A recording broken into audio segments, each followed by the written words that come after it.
સૌરાષ્ટ્રમાં વાવણીનો વરસાદ શરૂ થતાં નકલી બિયારણ પધરાવતી ટોળકી સક્રિય થઈ છે. હૈદરાબાદ સ્થિત રવિ સીડ્સ પ્રાઇવેટ લિમિટેડ કંપનીનું મરચાનું બિયારણ અંકુરિત ન થતાં ખેડૂતે ખેતીવાડી વિભાગમાં ફરિયાદ નોંધાવી. ગોંડલના ઘોઘાવદર ગામે જયંતિભાઈ લવજીભાઈ ઠુમ્મર પોતાની વાડીમાં મરચીનું વાવેતર કર્યું.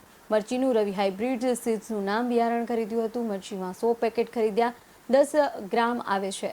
જયંતિભાઈએ મરચાના બિયારણનું વાવેતર કર્યું, પરંતુ બિયારણ અંકુરિત ન થયું. ખેડૂતોના મરચીનો પાક નિષ્ફળ ગયો.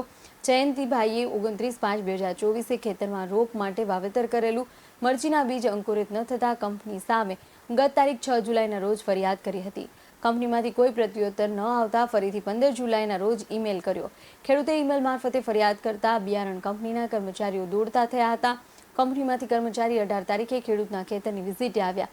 જયંતિભાઈએ 15 જૂનના રોજ ખેતીવાડી વિભાગ રાજકોટ જિલ્લા ગોંડલ તાલુકામાં ફરિયાદ કરી. રાજકોટ જિલ્લા ખેતીવાડી વિભાગ અને જૂનાગઢ કૃષિ યુનિવર્સિટીના અધિકારીઓએ ખેતીવાડીની વિઝિટ કરી અને પંચ રોજ કામ કર્યું હતું. ત્યારે ખેડૂતો સાથે છેતરપિંડી કરનાર બિયારણ કંપની વિરુદ્ધ શું કાર્યવાહી થશે તે જોવાનું રહ્યું. આપણે રવિ હાઇબ્રિડ સીડનું બિયારણ લીધેલું હતું 100 પેકેટ, જે નર્સરી માટે. તો એ જ્યારે આપણે એની નર્સરી તૈયાર કરવામાં આવી તો જે એમના 100 પેકેટ આપણે જે લીધેલા છે એમાં અંકુરણની સમસ્યા મોટી જોવા માંડી હતી. જેમ કે એની અંદર અમને અંકુરણ ખાલી ઓનલી ફોર 5 થી 4% જ મળેલું છે. આ માટે અમે કંપનીને ફરિયાદ કરેલી હતી. જેમ કે અમે મેલ દ્વારા ફરિયાદ કરેલી છે અને કોલ દ્વારા ફરિયાદ કરેલી, પણ તેમના તરફથી કોઈ જવાબ આવેલ નથી. જ્યારે છેલ્લે 15 થી 16 દિવસ વીતી જતા એમના કર્મચારી શ્રી હારે વાત થઈ, જે થર્ડ તપાસ માટે આવતા હોય છે કંપનીના, એમના દ્વારા અમને જણાવેલું કે અમે 18 તારીખે તમારી ખેતરની વિઝિટ કરી અને અમે તમને આગળ શું નિર્ણય અમારી કંપની લેશે તે જણાવશે. તેના માટે આપણે એમને 18 તારીખે બોલાવેલા. 18 તારીખે એ લોકો આવી અને તપાસ કરી ગયા. એમના કહ્યા પ્રમાણે 7 થી 10% જર્મિનેશન છે. જે જર્મિનેશન મળ્યું છે, બાકીના બીજો એમને આપણી જમીન ઉપર પડેલા છે. તો એમના જે એવા કહેવાથી કે ભાઈ હું મારી કંપનીના હેડ ઓફિસમાં વાત કરી અને તમને જણાવીશ કે ભાઈ તમને શું વળતર મળવા પાત્ર છે. ત્યારે બીજા દિવસે એમનો કોલ આવતા અમને જણાવેલું કે અમારી કંપની એવું કહેવા માંગે છે કે આવો કોઈ પ્રશ્ન બીજે નથી બન્યો, તો અમે તમને કોઈ વળતર આપી શકીએ નહીં.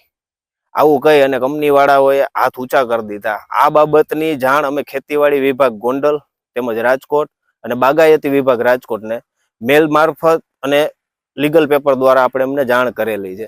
જેમ કે ગોંડલ તાલુકામાં આપણે મકવાણા સાહેબ, બાગાયતી વિભાગમાં બોઘરા સાહેબને આપણે જાણ કરેલી છે.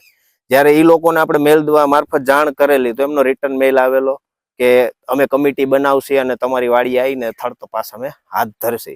જ્યારે ઈ મેલ આવ્યાના 4 દિવસ બાદ જે આપણે ગુજરાત કૃષિ યુનિવર્સિટીના સાહેબ છે, વોરા સાહેબ, તે કોરાટ સાહેબ છે અને બાગાયતી વિભાગના જે સાહેબો હતા, બોગરા સાહેબ વગેરે, તે લોકો અમારી વાડીએ આવ્યા, થર્ડ તપાસ કરી, એમને જે હકીકત હતી તે અમે જણાવી અને એમને પણ અમે ખેતરની અંદર જે બિયારણો હતા એ બતાવ્યા કે જેનું જર્મિનેશન છે એ 7 થી 10% વચ્ચે થયેલ છે અને બાકીના બીજો એમને જમીન ઉપર પડેલા છે. ખાસ કરીને હવે જે જૂનાગઢ યુનિવર્સિટી તપાસ અને કંપની દ્વારા તપાસ કરવામાં આવ્યા બાદ તમે જે વાવેતર કરેલું છે એમનો શું નાશ કરશો કે શું કરશો?